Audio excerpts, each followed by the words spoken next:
Hi, I'm Russ Mitchell, and welcome to Eye to Eye. Katie is off today.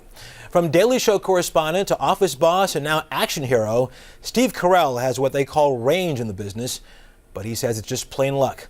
Ben Tracy spoke to the comedian about his starring role in the adaptation of the 1960s TV classic, Get Smart. Well, let's start with the movie. I will not answer any questions about the movie. No questions about the movie? No. It's off limits? Sorry. Anything else you want to know? How'd you get involved in this movie? I told you I don't want to talk about Get Smart opening June 20th.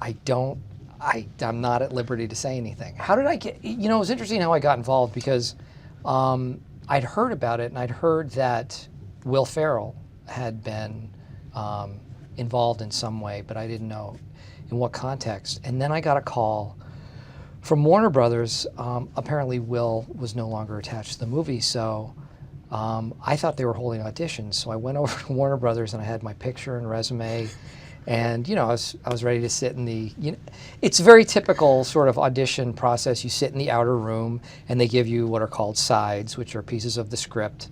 And you look at them and try to memorize them as best you can, and then you go in and you read with a casting director and you put on tape. That's what I thought I was going to do, and it wasn't that at all. I went in and they brought me into this conference room, and there were all these executives from Warner Brothers sitting around, and the producers of the movie, and they said, we're familiar with your work and we'd like you to play Maxwell Smart. So that was mind-boggling. And so that's the first, and I kind of slyly put my picture and resume into my briefcase just to not look like a complete idiot. But yeah, that's how that came about. Is that when you know you've kind of made it? When you get invited to play a role? Well, I worry about ever feeling like I've made it because I don't think you're ever completely out of the woods. I think there's always that element of, I'm always waiting for the other shoe to drop. So, no, I don't think I've made it necessarily.